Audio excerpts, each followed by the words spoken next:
कहानी की शुरुआत में हम एक विक्टर नाम के पुलिस वाले को देखते हैं जिसका जिगरी दोस्त अपराधियों को पकड़ते समय बेरहमी से मार दिया गया था। गुस्से और दुख से भरा विक्टर अपनी पुलिस की वर्दी उतार देता है और उन कातिलों से खुद बदला लेने का फैसला करता है। फिर एक अंधेरी रात में वे लोग अपने 3 साथियों के साथ बदला लेने निकलते हैं। इनके साथ मारे गए पुलिस वाले की गर्लफ्रेंड एलेन भी शामिल थी। चारों पुलिस वाले नकाब पहनकर एक पुरानी टूटी फूटी इमारत के सामने पहुंचते हैं। यही उन कातिलों का ठिकाना है, लेकिन दरवाजे पर बहुत सारे पहरेदार थे। वे चुपके से पिछले दरवाजे की तरफ जाते हैं और एक गार्ड को खत्म करने के बाद चारों इमारत में घुस जाते हैं। लेकिन जैसे ही वे सीढ़ियां चढ़ते हैं, उनकी मुलाकात बिल्डिंग के केयरटेकर से हो जाती है। जब उसे पता चलता है कि ये लोग उन गुंडों से निपटने आए हैं, तो वह भी उनके साथ शामिल होने की जिद करने लगता है। वह पहले से ही उन बदमाशों से तंग आ चुका था। विक्टर उसे धक्का देकर कहता है कि वह इस मामले में न पड़े। ये कहकर वह अपने तीनों साथियों को लेकर गुंडों के फ्लोर पर पहुंचता है। उनका मकसद सीधा था, बम लगाना और तार बिछाना। इसलिए वे जैसे ही दरवाजा तोड़कर अंदर घुसने की तैयारी कर रहे थे, वो केयरटेकर अचानक ऊपर भागकर आ गया, जिसकी चीख पुकार ने उन लोगों का राज खोल दिया।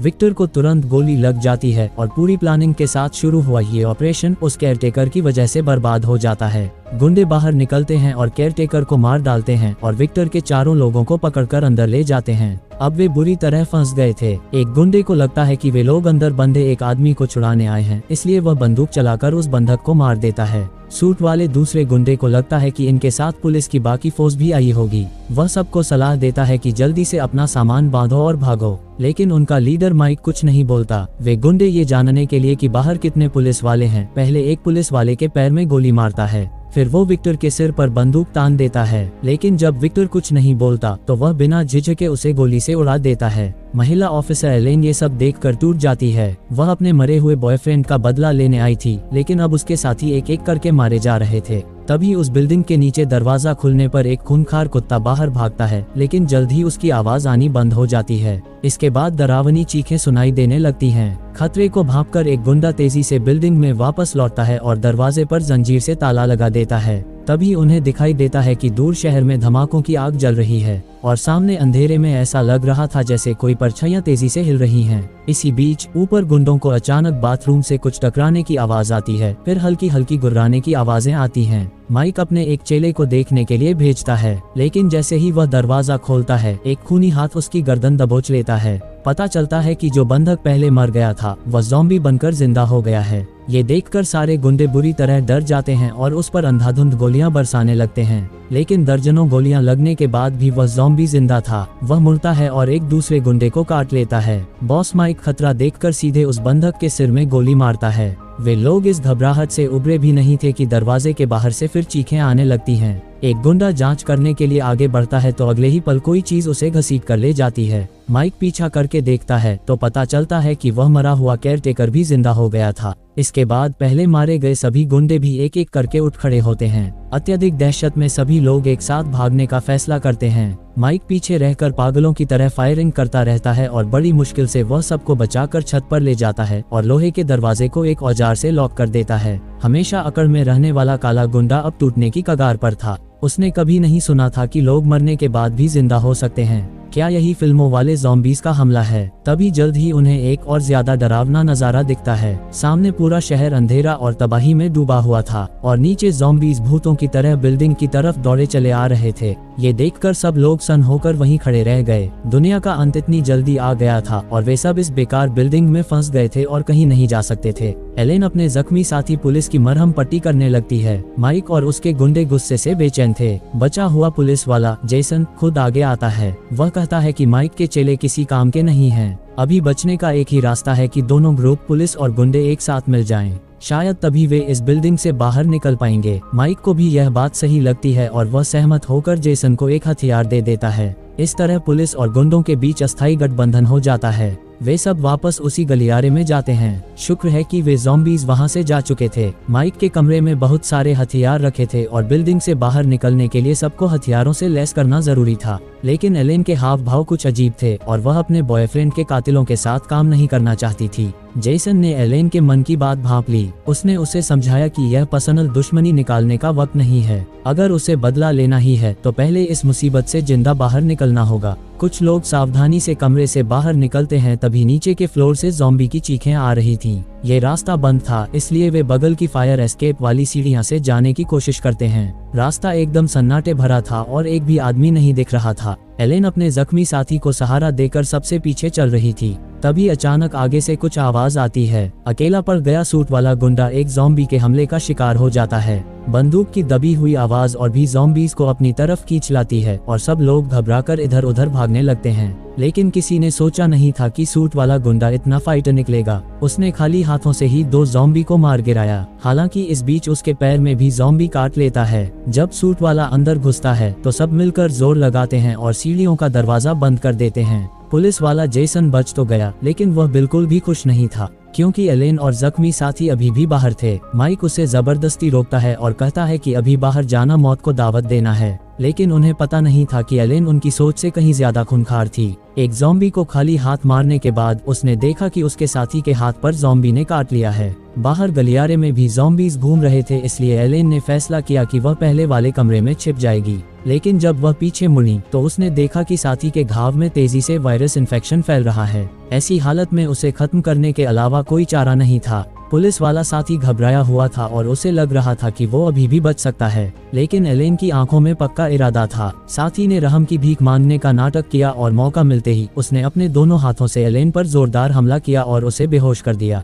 जब एलेन दोबारा जागी तो उसका पुराना साथी वहां नहीं था। उसने अपने चेहरे से खून साफ किया और मन ही मन कसम खाई कि जिसने भी उसे चोट पहुंचाई है वह किसी को नहीं छोड़ेगी। दूसरी तरफ माइक और बाकी लोगों के नीचे ज़ॉम्बीज़ का एक झुंड उन पर ताक लगाए खड़ा था। वे सोच ही रहे थे कि उन्हें कहां जाना चाहिए। तभी एक खून से लथपथ बूढ़ा आदमी अचानक सामने आता है। माइक और बाकी लोगों को देखकर बूढ़े ने खुद अपना परिचय दिया। वह एक रिटायर्ड फौजी था। भले ही वह बूढ़ा हो गया था, लेकिन उसने अकेले ही पूरे फ्लोर के ज़ॉम्बीज़ को साफ कर दिया था। फौजी के बुलावे पर सब लोग उसके अपार्टमेंट में चले जाते हैं। जब फौजी ने सूट वाले के पैर पर काटने का निशान देखा तो उसने बड़े यकीन से कहा कि उसके पास इसका इलाज है। इलाज ये था कि उसकी पूरी टांग काट दी जाए। सूट वाला जाहिर तौर पर इसके लिए राजी नहीं हुआ क्योंकि उसे अभी तक ज़ॉम्बी वायरस की गंभीरता का अंदाजा नहीं था। फौजी अकेला इतने लोगों को समझा नहीं सकता था, इसलिए आखिर में सूट वाले को बिस्तर पर आराम करने के लिए भेज दिया। सब लोग लिविंग रूम में बैठकर आगे के प्लान पर चर्चा करने लगे। तभी टीवी पर अचानक सिग्नल आता है कि ज़ॉम्बी वायरस पूरे देश में फैल चुका था, यहाँ तक कि सेना को भी पीछे हटना पड़ रहा था। उन्होंने अलग अलग इलाकों में मिलिट्री कैंप बनाए थे और बचे हुए लोगों से वहां आकर शरण लेने की अपील कर रहे थे। माइक ने बाहर ज़ॉम्बी के झुंड को देखा और उसकी आंखों में चिंता झलक रही थी। फौजी का मकसद साफ था, इस बिल्डिंग से बाहर निकलना और सर्वाइवर कैंप में पनाह लेना। लेकिन कालिए का मानना था कि यहीं रहना ज्यादा सुरक्षित है क्योंकि वह बाहर के ज़ॉम्बी से बुरी तरह डर गया था। पुलिस वाला जेसन भी मानता था कि बाहर निकलना ही सही है क्योंकि यहाँ का खाना पानी जल्द ही खत्म हो जाएगा। इस पर कालिए ने गुस्से में अपनी पिस्तौल निकाल ली, लेकिन माइक ने उसे धक्का देकर गिरा दिया। माइक को लगा कि उसका भाई बहुत कमजोर है और कहा कि उसका पुराना वाला जोश कहाँ गया। अपना सामान और हथियार तैयार करने के बाद फौजी कुल्हाड़ी लेकर सबसे पहले कमरे से बाहर निकला। एक अकेली महिला ज़ॉम्बी को जल्द ही गोली मार दी गई। ये देखकर कालिए की हिम्मत अचानक बढ़ गई। वह आगे बढ़कर उस महिला ज़ॉम्बी के मजे लेने लग गया। पीछे खड़े माइक को ये पसंद नहीं आया तो उसने ज़ॉम्बी को गोली मारकर खत्म कर दिया और अपने भाई को इस घटिया हरकत के लिए डांटा। लेकिन कलुवे ने उसकी बात सुनने के बजाय इसे अपनी बेइज्जती समझ लिया। सूट वाला भी कोई अच्छा आदमी नहीं था। वह मन ही मन में बोला कि माइक कुछ ज्यादा ही कर रहा है। ठीक उसी समय वह पुलिस वाला जिसे ज़ॉम्बी ने काटा था अचानक सामने आ गया। जेसन फौरन उसके पास गया और पूछा कि एलेन कहाँ है, लेकिन इससे पहले कि वह जवाब दे पाता अचानक उसके सिर पर गोली लगी और खून का फव्वारा फूट पड़ा। पता चला कि एलेन बदला लेने आ गई थी। उसने जेसन को समझाया कि उसे ज़ॉम्बी ने काट लिया था और वो वैसे भी मरने वाला था, लेकिन उसने यह नहीं बताया कि उस साथी ने पहले उस पर हमला किया था। जेसन का दिल बैठ गया क्योंकि कुछ ही घंटे अलग रहने पर एलेन इतनी बदल गई थी। फौजी के सुझाव पर सबने मिलकर लिफ्ट का दरवाजा तोड़ा और लिफ्ट के कैबिन की छत पर कूद गए, लेकिन कलवे और सूट वाले ने अपनी बंदूकें माइक और बाकी लोगों पर तान दी। पता चला कि उन दोनों ने पहले ही बगावत करने का प्लान बना लिया था। कालिए का मानना था कि माइक के साथ रहकर वे सब मारे जाएंगे, और वैसे भी माइक ने उसे कभी अपने भाई की तरह नहीं समझा। सबके हथियार छीनने के बाद वे दोनों अकेले लिफ्ट लेकर चले गए और उसका भाई माइक गुस्से में चीखता रह गया। उसने कभी नहीं सोचा था कि उसका सगा भाई उसे धोखा देगा। फौजी को याद आया कि गार्ड रूम में और भी हथियार हो सकते हैं, इसलिए वह सबको लेकर नीचे उतर गया। रास्ते में लॉबी से गुजरते समय उन्होंने देखा कि कांच के दरवाजे के बाहर ज़ॉम्बी चिपके हुए हैं। वे खूंखार जानवरों की तरह सामने के बैरियर पर लगातार हमला कर रहे थे। माइक और बाकी लोग डरते डरते वहां से गुजरे। गार्ड रूम में सचमुच बहुत सारे हथियार रखे थे और फौजी को एक हैवी मशीन गन भी मिल गई। तभी एलेन ने अचानक माइक पर बंदूक तान दी, क्योंकि वह अपने बॉयफ्रेंड का बदला लेना नहीं भूली थी। जेसन ने फौरन बीच बचाव किया और कहा कि यह आपस में लड़ने का वक्त नहीं है। जैसे ही सबने हथियार तैयार किए और निकलने वाले थे, तभी ज़ॉम्बीज़ कांच का दरवाजा तोड़कर अंदर घुस आए। वे सब घबराकर अंडरग्राउंड पार्किंग की तरफ भाग गए। एलेन पीछे रहकर बीच बीच में गोलियां चला रही थी। बड़ी मुश्किल से वे गलियारे से बाहर निकले, लेकिन लोहे का गेट ठीक से बंद नहीं हो पा रहा था। तभी माइक की नजर अपने भाई के बैग पर पड़ी। ये देखकर उसके दिल में तुरंत एक बुरा ख्याल आया। उसने आसपास देखा तो पाया कि सूट वाला गुंडा अब ज़ॉम्बी बन चुका है और उसके भाई ब्लैकी को नोच नोच कर खा रहा है। माइक गुस्से में चीख पड़ा और सूट वाले पर गोलियां बरसाकर उसे चिथड़े कर दिया, लेकिन ऐसा करने से भी उसका मरा हुआ भाई वापस नहीं आ सकता था। दूसरी तरफ जेसन को भी गेट बंद करते समय एक ज़ॉम्बी ने काट लिया था।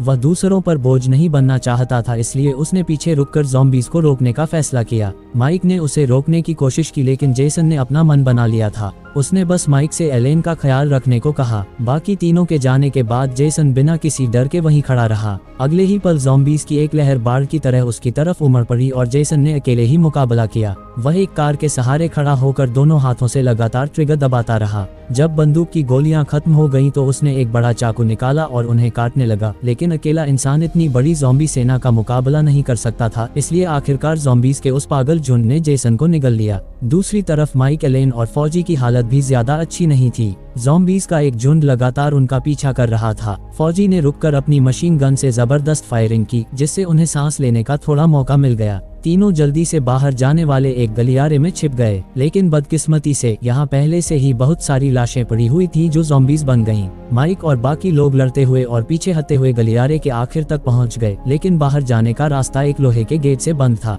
माइक ने जोर लगाया पर गेट नहीं हिला। फौजी पीछे खड़ा होकर ज़ॉम्बी को रोके हुए था जब तक कि उसकी सारी गोलियां खत्म नहीं हो गईं, लेकिन ज़ॉम्बी की फौज खत्म होने का नाम नहीं ले रही थी। फौजी ने एलेन से एक ग्रेनेड मांगा और उसने अपने शरीर से ज़ॉम्बी को आगे बढ़ने से रोक दिया। इस दौरान माइक ने पूरी ताकत से गेट को खोल दिया। तभी फौजी ने ग्रेनेड का पिन खींच दिया और माइक और एलेन धमाके की गर्मी को झेलते हुए बाहर की तरफ भाग गए और बाल बाल बचते हुए उस गलियारे से बाहर निकल आए। उनके पीछे वो पुरानी बिल्डिंग घने धुएं में लिपटी हुई थी। माइक घुटनों के बल जमीन पर बैठकर हाँफ रहा था, लेकिन एलेन अभी भी अपना मिशन नहीं भूली थी। भले ही माइक के साथ उसने मिलकर मौत का सामना किया था, फिर भी उस पर उसने बिना दया दिखाए गोली मारकर अपने बॉयफ्रेंड की मौत का बदला ले लिया। और आखिर में ज़ॉम्बी की चीखों के बीच ये फिल्म वहीं खत्म हो जाती है। मूवी पसंद आई तो वीडियो को लाइक जरूर से कर देना।